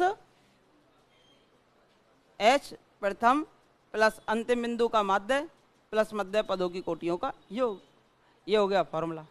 अब भाई किससे व्युत्पन्न हुआ? सामान्य के क्षेत्रकलन सूत्र से, समदूरस्थ कोटियों के लिए है। दूसरा, द्वितीय कोटि एवं उच्च पदों की क्या की आपने? उपेक्षा की है। और n बराबर 1 के गुणज संख्या के बराबर भागों में आप इसे क्या करोगे? विभाजित करोगे। ठीक है, ये सभी की सभी पॉइंट आपको याद होने चाहिए। ठीक है भाई,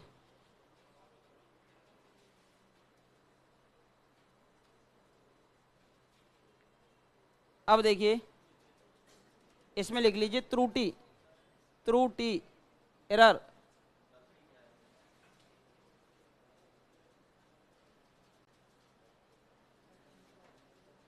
त्रुटि का आकलन,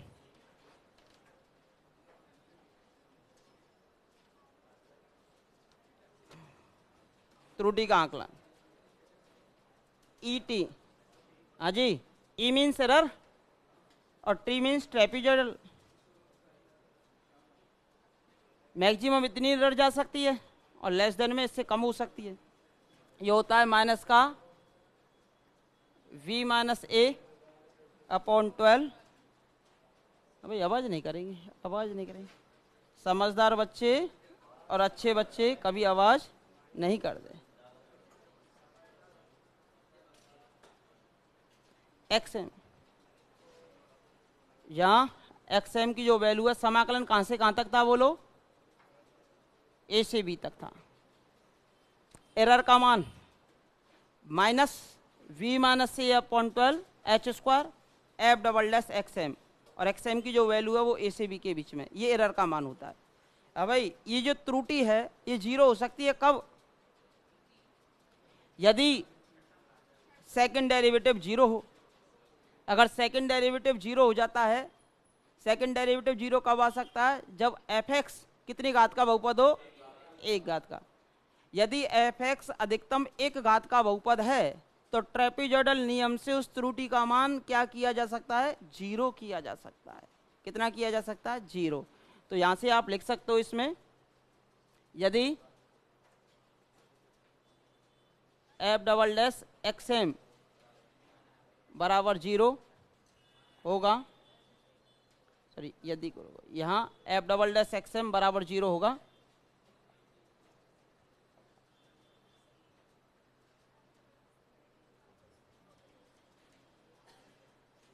तब ET बराबर 0,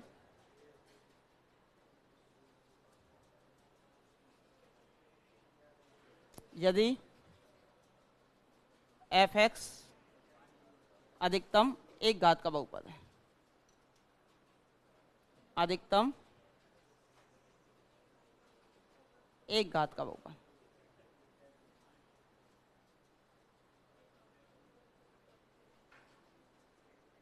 अधिकतम कितने घात का बहुपद है बोलो? 1 घात। मैक्सिमम 1 डिग्री की कोई भी इक्वेशन दे रखी है पोलिनोमियल में, तो ट्रेपीजॉइडल नियम से अगर उसकी त्रुटि का आकलन किया जाएगा तो आप 0 ला सकते हो। अगर मैं कोई भी दे देता आपको 1 घात का कोई भी बहुपद दे देता, मैं कहता कि भाई x प्लस 2 का समाकलन 1 से 2 तक करो और ट्रेपीजॉइडल नियम से, तो इसमें त्रुटि का मान आप कितना ला सकते हो? मिनिमम से मिनिमम। तो आप कहोगे त्रुटि को हम हटा भी सकते हैं, 0 ला सकते हैं। विभाजनों को बढ़ाते चले जाओ, 100 कर दो, 200 कर दो, 300 कर दो, त्रुटि का मान 0 हो सकता है। त्रुटि का मान क्या हो सकता है? 0 हो सकता है ट्रेपीजॉइडल नियम से। भाई देखो, आप जानते हो x प्लस 1 का अवकलन करो 2 बार, कितना आएगा? 0 आएगा ना।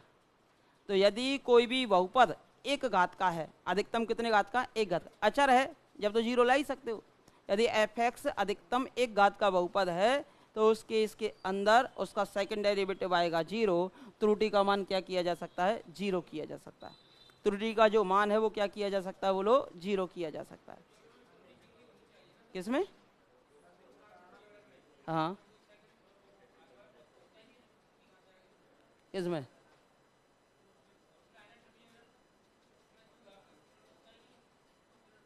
अगर बनाते हैं तो त्रुटि आएगी ना फिर उसमें। अब हम विभाजनों पर निर्भर करता है ना, त्रुटि तो यहाँ भी निकाल देगा। अब मैंने विभाजन 5 ही किए तो त्रुटि तो आ रही है, एग्जैक्ट सॉल्यूशन थोड़ी ना है। विभाजन 10 करे तो त्रुटि और कम हो गई, विभाजन 20 करे तो और त्रुटि कम हो गई, विभाजन कर दिए मैंने 1000 तो त्रुटि और कम हो गई, विभाजन करे 50,000 जब त्रुटि 0 की ओर पहुंचेगी। तो हम 0 तक पहुंचा सकते हैं त्रुटि को, लेकिन विभाजनों की संख्या में निरंतर बढ़ानी पड़ेगी, विभाजनों की संख्या में निरंतर बढ़ानी पड़ेगी। 2-4 विभाजनों से काम नहीं चलेगा। आप तो कह दोगे सर आपने एक घात के बहुपद के लिए त्रुटि का मान 0 लिखाया है, आप एक क्वेश्चन ले आएंगे 1 से 2 तक, और क्वेश्चन किसी ने जैसे 1 से 10 तक क्वेश्चन है और उसके 10 इंटरवल करके दे रखे हैं, और 10 इंटरवल, और देखो जैसे कि ये क्वेश्चन होता, जैसे कि मान के चलो ये क्वेश्चन होता x+1 कितने घात का बहुपद है बताओ? 1 घात का है, और समाकलन की लिमिट मैंने दे दी 1 से लगाकर जैसे कि 3 तक।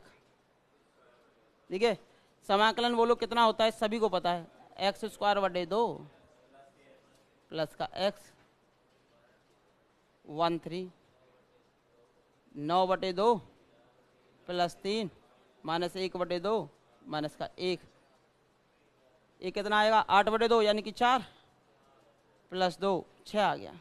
ठीक है, अगर आपसे पूछता, अगर मैं एग्जामिनर होता और मैं आपसे क्वेश्चन पुट अप करता कि भाई इंटीग्रेशन दे दिया मैंने, ट्रेपीजॉइडल नियम से हल करते वक्त इसमें मिनिमम कितनी त्रुटि आप प्राप्त कर सकते हैं, तो आपका उत्तर होता 0, है ना। अब यही क्वेश्चन होता और मैं कहता कि 3 विभाजन कीजिए इसके, कितने विभाजन? 3 विभाजन करने के उपरांत, ट्रेपीजॉइडल नियम से सॉल्व करने के उपरांत इसमें त्रुटि का मान बताइए कितने होंगे। अब 3 विभाजन करने होते, अब जैसे यही क्वेश्चन होता 1 से 3 इंटरवल के 3 विभाजन करने पर, बोलो 3 जो है 1 के मल्टीपल है या नहीं है, है ना। 3 विभाजन करने पर त्रुटि का मान,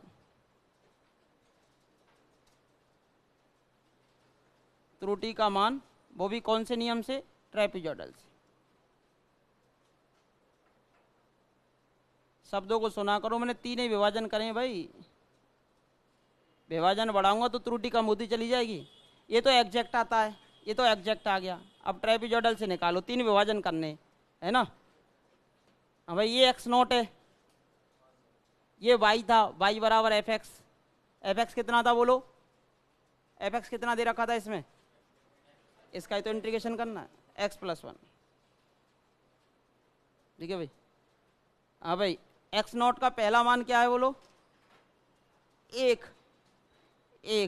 3 विभाजन करने, तो 3 बराबर बराबर करो तो अगला आएगा 2 और अगला आएगा 3, क्योंकि विभाजन बराबर होने चाहिए। ये x0 के मान आ गए। अब x0 का मान 1 रखो इसमें, 1 + 1 2, ये कितना हो जाएगा? 3, और ये कितना हो जाएगा बोलो? 4। अब ये जो पहला मान मिलेगा वो मिलेगा y0 का, ये किसका मिलेगा बोलो? y1 का, और ये किसका मिलेगा? y2 का। ये तो मिलेंगे, ये y1 आ गया, y2 आ गया और ये y0 आ गया। अब देखो ट्रेपीजॉइडल नियम से, हाँ जी कौन से नियम से? ट्रेपीजॉइडल। ट्रेपीजॉइडल से करोगे, अब हमारे पास 1 से 3 लिमिट है और वही वाला फलन है x+1 dx। अब टोटल पद कितने किए हैं आपने? 3। फॉर्मूला होता है s तो बाहर आएगा, प्रथम 0, अंतिम ये x0 है, x1 और x2 है, ये x0 x1 और x2, y2 डिवाइडेड बाई 2, और मध्य पदों की कोटियों का योग, मध्य पद क्या बचा? y1। अब h का मान कितना? 1। y0 + y1 यानी कि 2 + 4, 2 + 4/2, और प्लस का y1, y1 कितना था बोलो? y1 3 है, 3, तो कितना आएगा बोलो? 4 और 6/2, 3, और ये प्लस का 3।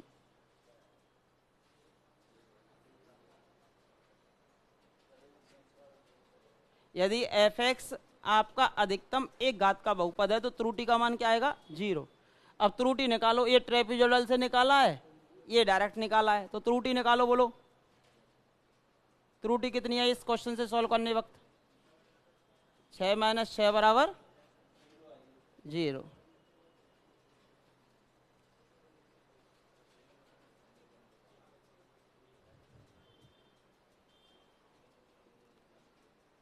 लिख लो इस क्वेश्चन को पहले।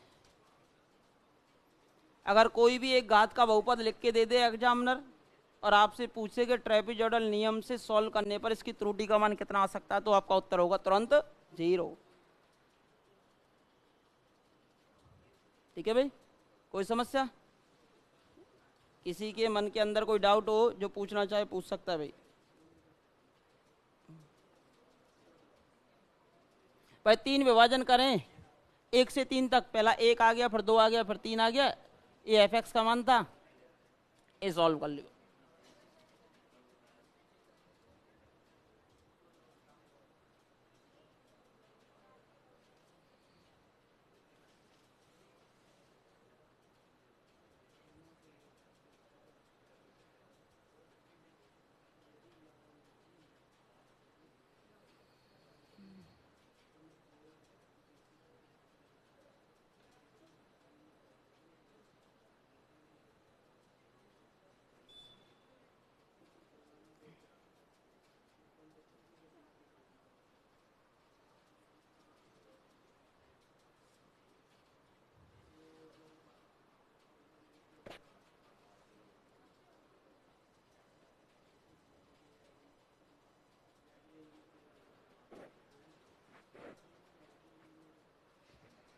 अब अगर एग्जामिनर पूछे ट्रेपीजॉइडल नियम से हल करने के लिए कम से कम कितने विभाजन करने पड़ सकते हैं, कम से कम 1 के मल्टीपल होने चाहिए, तो आपका उत्तर होगा 1 कम से कम, और अधिकतम से अधिकतम अनंत तक चले जाओ, करते रहो। 1 के मल्टीपल तो अनंत भी आता है। कम से कम अगर मैं पूछता कि भाई कम से कम अगर मुझे ट्रेपीजॉइडल से सॉल्व करना तो कम से कम कितने विभाजन करूं? 1। सिम्पसन की बात करते हो ना, सिम्पसन 1/3 की, तो वहां n बराबर 2 रखकर किया जाता है, तो वहां पर जो संख्या है वो 2 के मल्टीपल होनी चाहिए। किसके मल्टीपल? 2 के मल्टीपल। तो जब भी सिम्पसन 1/3 से आप क्वेश्चन को सॉल्व करो तो विभाजनों की संख्या या तो 2 हो या 4 हो या 6 हो या 8 हो या 10 हो, लेकिन 2 के मल्टीपल ही होनी चाहिए। किसमें? सिम्पसन 1/3 में। लेकिन सिम्पसन 3/8 वह n का मान 3 रखा जाता है। अब n का मान 3 रखा जाता है तो मल्टीपल किस किस के होने चाहिए? 3, 6, 9, 12, 15, इस प्रकार। अगर हमारे पास क्वेश्चन ये होता कि भाई न्यूनतम कितने विभाजन करने पड़ेंगे सिम्पसन 3/8 के लिए, तो आपका उत्तर होता 3, और सिम्पसन 1/3 के लिए कितने? 2 कम से कम। अब मैं आपसे क्वेश्चन पूछता कि ऐसा कौन सा विभाजन किया जाए कि तीनों फॉर्मूले लग जाए उस विभाजन पर, ट्रेपीजॉइडल भी लग जाए, सिम्पसन भी लग जाए 1/3 और सिम्पसन 3/8। अगर मैं 1 लेता हूं तो दोनों नहीं लगेंगे, 2 लेता हूं तो ट्रेपीजॉइडल लग जाएगा और सिम्पसन 1/3 लग जाएगा, लेकिन उसके लिए कम से कम 3 होना जरूरी है। अगर 3 लेते हैं तो वो 2 का मल्टीपल नहीं है तो वो छूट जाएगा। 4 लेते हो तो वो 3 का मल्टीपल नहीं है, वो छूट जाता है। 5 लेते हो, 5 लेंगे नहीं तीनों में से किसी में, ट्रेपीजॉइडल में जा सकता है। फिर बचता है 6 पे वो 2 का मल्टीपल भी है, 6 पे वो 3 का मल्टीपल भी है और 6 पर वो 1 का मल्टीपल भी है। तो ज़्यादातर विभाजन हमारे 6 से किए जाते हैं, कि जिसमें ट्रेपीजॉइडल, सिम्पसन 1/3 और सिम्पसन 3/8 तीनों की तीनों लग जाते हैं। 6 के बाद फिर दूसरा डिजिट क्या आएगा? 12, 12 पे तीनों लग जाएंगे। फिर बेडले का नियम भी होता है ना, वो n बराबर 6 के लिए होता है, तो वो भी 6 के मल्टीपल, तो बेडले का नियम भी n बराबर 6 के लिए लग जाता है। तो n बराबर 6 के लिए चारों नियम लग जाएंगे, n बराबर 12 के लिए चारों नियम लग जाएंगे, n बराबर 18 के लिए चारों नियम लग जाएंगे। समझ में आई ना बात? त्रुटि वाला ये वाला, ये ठीक है, F" है ना, हाँ, -b-a/12 अंतिम बिंदु माइनस प्रारंभिक बिंदु। हाँ जी, कितने? हाँ इस, हाँ भाई ये लिख लिया ना यहाँ तक, एक पॉइंट और डाल लो अजी, इसी में एक पॉइंट और डाल लो, लिख लो, नोट डाल के लिख लो उसको, NOT, इससे छोटा नहीं हो सकता।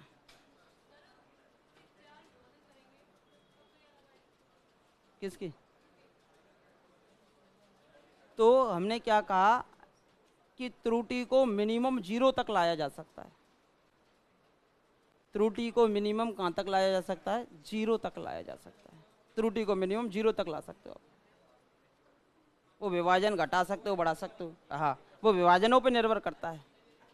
विभाजन कितने कर रहे हो, कितने पार्ट में आप इसे तोड़ रहे हो, ये चीज़ें निर्भर करती हैं। जैसे कि 5 पार्ट में तोड़ना, 6 पार्ट में तोड़ना, 7 पार्ट में तोड़ना है।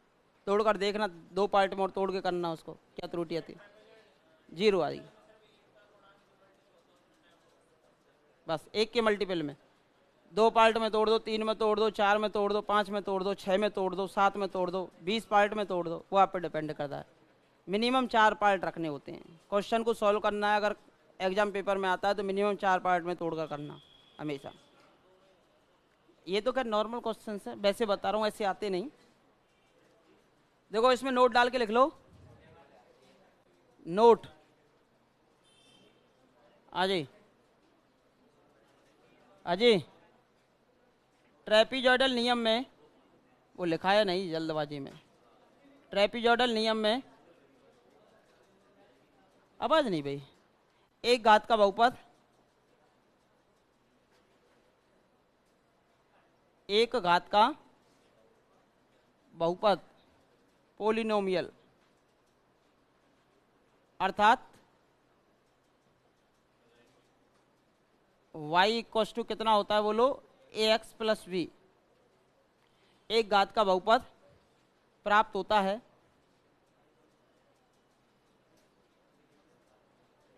इसलिए इसे रैखिक नियम भी कहते हैं।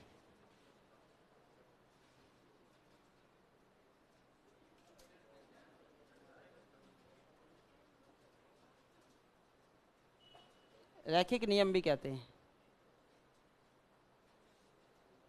देखो भाई सीधी बात है, द्वितीय कोटि की उपेक्षा करिएगा ना करी भाई, सेकंड ऑर्डर को नेगलेक्ट किया है ना। सेकंड ऑर्डर नेगलेक्ट कब हो सकता है, यानी डेल स्क्वायर 0 कब हो सकता है? जब एफ कितने घात का हो? एक घात का हो। तो यहाँ से जो है हमारे पास कितने घात का बहुपद प्राप्त होता है? एक घात का बहुपद प्राप्त होता है। इस कारण इसको हम रेखीय नियम भी कहते हैं, लीनियर नियम। ठीक है भाई, इस कारण इसको कौन सा नियम भी कहते हो? रैखिक नियम भी कहते हैं, रैखिक नियम भी कहते हैं। ठीक है भाई, अब एडिंग डालेंगे आप, सिम्पसन 1/3 नियम।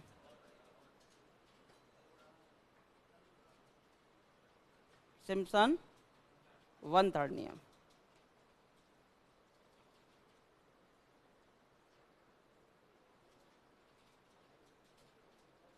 कल तो समाकलन वाला खत्म हो जाएगा।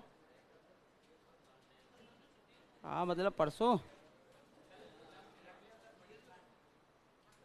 बड़ी क्लास सिम्पसन 1/3, सिम्पसन 1/3 नियम। वो तो सिम्पसन 1/3।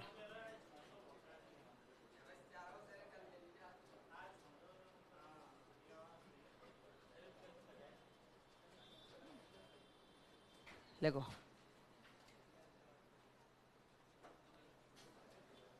सिम्पसन, अब भाई ये जो पिछला वाला गया है ना, अभी ये वाला नोट लिखाया है जो रैखिक वाला केस, ACF 2021 में आया हुआ क्वेश्चन है।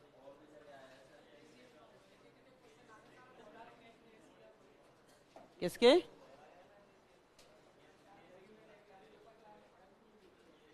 ये देखो भाई, रेंज फॉरेस्ट ऑफिसर की पोस्ट होती है,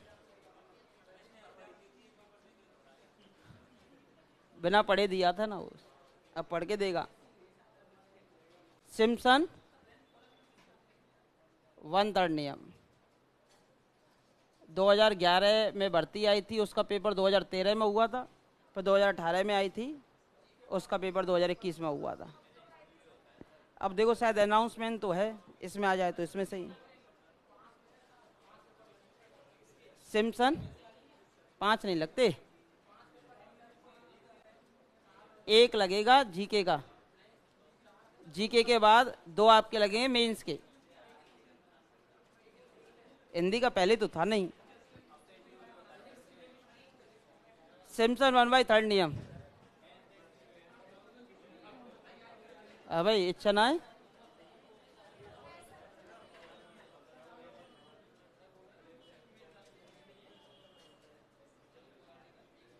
सामान्य क्षेत्रकलन सूत्र में, अरे छोरा हो लग गए बहुत है, अब पढ़ लो जभी तो लगेंगे।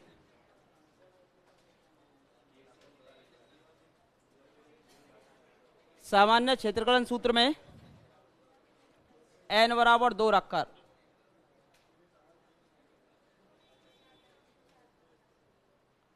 वह द्वितीय एवं उच्च कोटि की उपेक्षा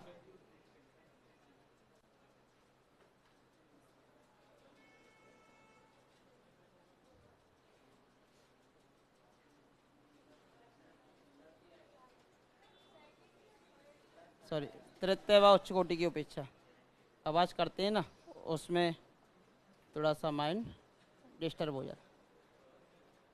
तृतीय व उच्च कोटि की क्या कर देंगे, उपेक्षा, नेग्लेक्ट कर देते हैं। सबसे पहले n का मान कितना रखा, 2 रखा, ठीक है भाई। इसमें द्विघात बहुपद, द्विघात बहुपद अर्थात y equals to ax² plus bx plus c, ax² plus bx plus c द्विघात समीकरण जो होता है उसे बोलते हो परवलय।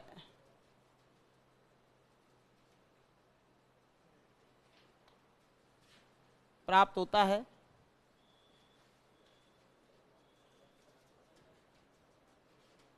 इसे परवलय सूत्र भी कहते हैं। वास्तविकता में इसमें परवलय का सूत्र प्राप्त होता है। ये द्विघात समीकरण जो होता है वो परवलय का होता है। जैसे y² बराबर 4x या x² इक्वल टू 4ay की फॉर्म में ये बना सकते हो आप इसे।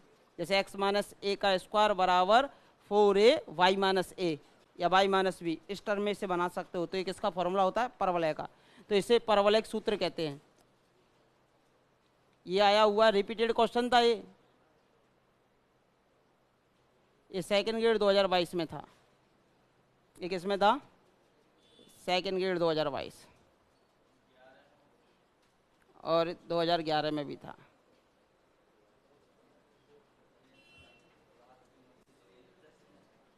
ये आवाज कौन कर रहा है? ये है भाई, लिखाएं पढ़ाएं या इनको समझाएं या फिर आपको देखें, है ना। देखो सभी आवश्यकताएं तो पूरी हो नहीं सकती। आप आवाज भी कर लो, समझ में भी आना चाहिए, पूरे नंबर भी आने चाहिए, पर उसके तदुपरांत आपको समय से छूटना भी है, आपको समय से सिलेबस भी चाहिए, आपको समय से सारे क्वेश्चंस के सॉल्यूशंस भी चाहिए। तो वो तो नहीं होता ना भाई। वो तो अगर कोई बच्चा भाई देखो 2 ही चीज़ में आवाज़ करता है या 2 ही चीज़ में सबसे ज़्यादा खुश होता है, या तो बहुत ज़्यादा इंटेलिजेंट हो या फिर उसे इंटेलिजेंट होने की आवश्यकता ही नहीं हो। अब दोनों में से कौन सी कैटेगरी में अपने आप को समझते हो वो देख लो। इंटेलिजेंट मुझे लग नहीं रहे, आवश्यकता तुम्हें है, तो काम कैसे चले।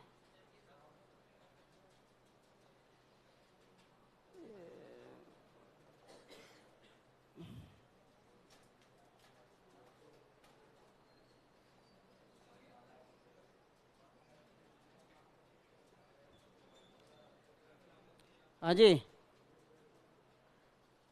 n का मान 2 रखा, द्वितीय कोटि में उच्च पदों की क्या कर दी है, उपेक्षा।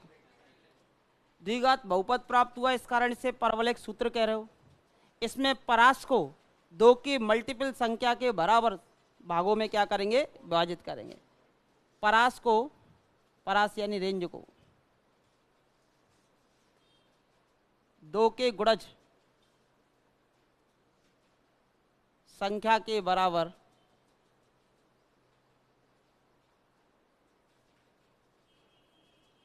बराबर भागों में विभाजित करते हैं।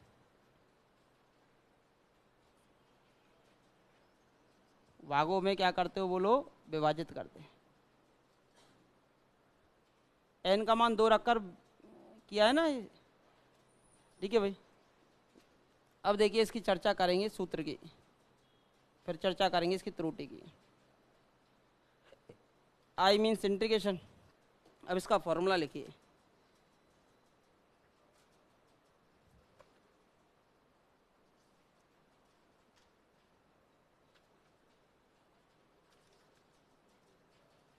h/3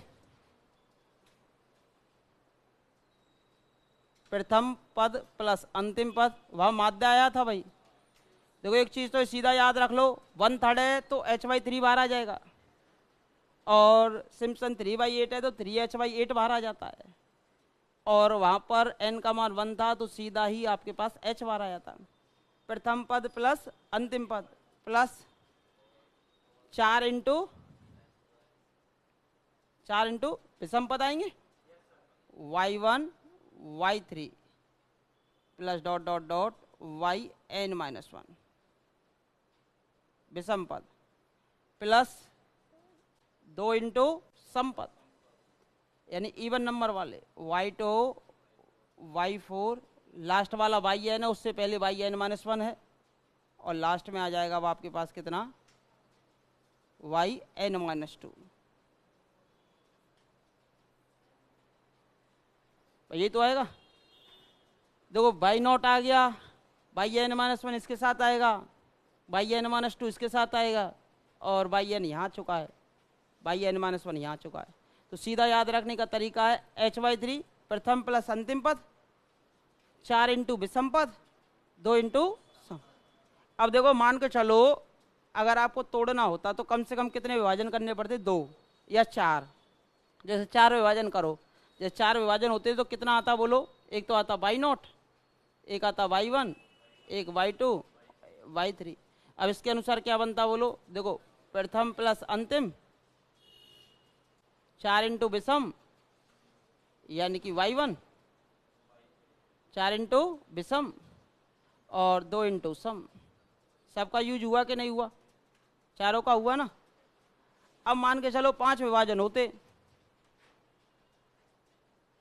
y0, y1, y2, y3 और y4, है ना। अब देखो प्रथम प्लस अंतिम आ गया, प्रथम प्लस अंतिम आ गया, फिर कितना था 4 इंटू प्लस 2 y2, ठीक है भाई। अब इसके अनुसार यहाँ yn-2 आना चाहिए था, 5 - 2, जब भी तो कर रहे हैं। कहाँ पे, यहाँ पे, ये तो समिया है। अब इसके अनुसार भाई 5 - 3, 5 - 2 3 आना चाहिए था, तो क्या 3 आ रहा है क्या, 4 के मल्टीपल में गया 3, 4/3 जो है वो 4 के मल्टीपल में जाता है, जबकि इसके में आना चाहिए था। इस कारण जो है ये केवल और केवल जो विभाजन होंगे ना वो किसके मल्टीपल होंगे, सम, यानी कि 2, 4, 6, 8 इतने ही होंगे, अदरवाइज नहीं होगा। ये जो विभाजन है ना उस सम संख्या के मल्टीपल होंगे। अजी ये आ गया आपके पास सूत्र। अब बात करेंगे त्रुटि का। अजी E S for Simpson 1/3 less than equal, वही वाला केस लगता है इसमें भी, माइनस का b - a upon h⁴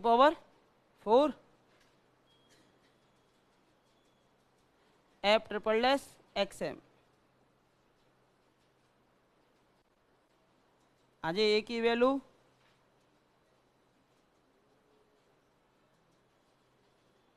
of A lies, sorry value of xm lies between a to v, ठीक है भाई। अब मुझे बताओ भाई इसका मान 0 कब होगा, सॉरी 4 आता है इसमें, 4 आता है, 4 बार डेरिवेटिव, h4 है ना। तो अधिकतम 3 घात का बहुपद हो, अधिकतम कितने घात का बहुपद हो, 3 घात का बहुपद हो, तो उसकी त्रुटि का मान क्या हो जाता है, 0 हो जाता है। तो देखिए इसमें यदि f(x)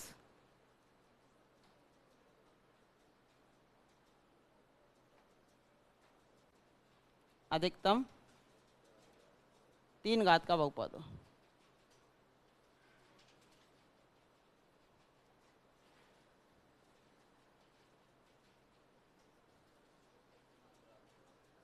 तो त्रुटि का मान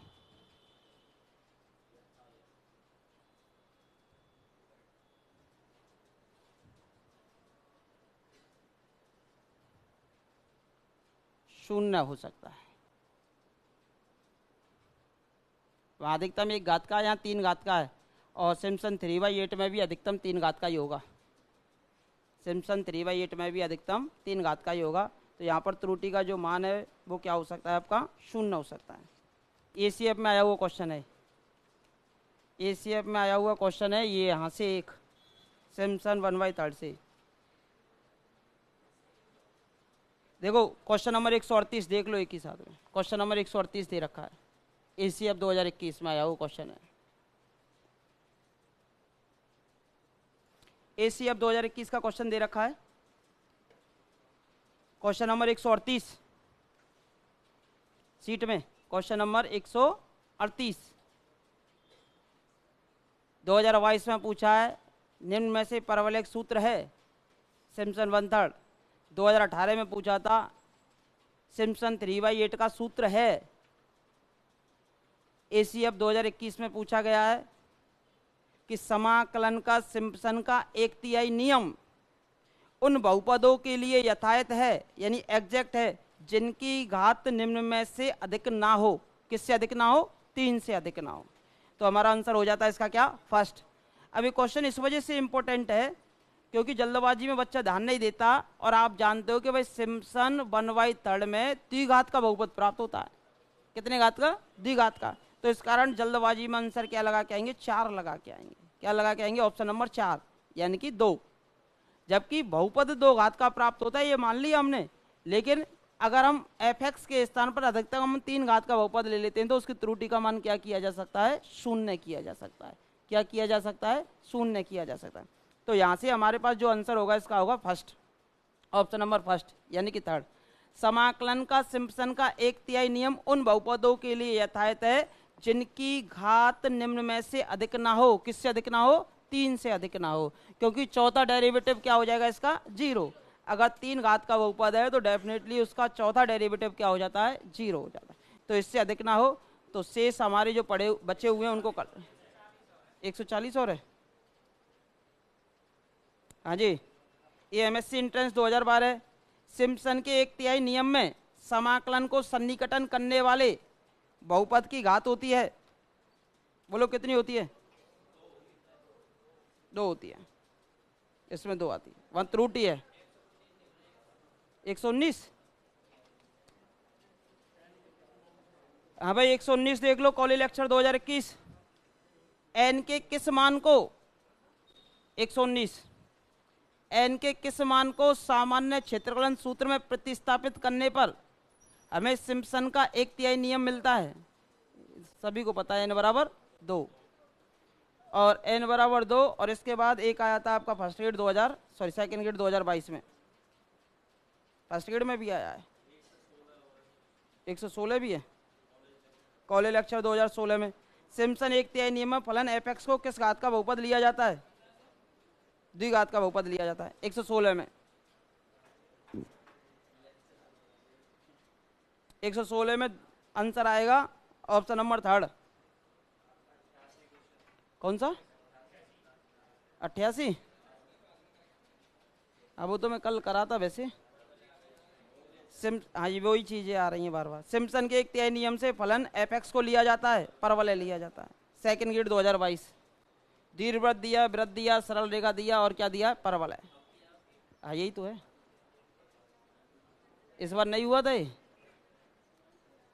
ठीक है भाई, शेष कराऊंगा मैं आपको परसों, जो आए, जो जहाँ तक पढ़ा दिए उनके क्वेश्चंस कर लेना हम मंडे को। कल की छुट्टी है।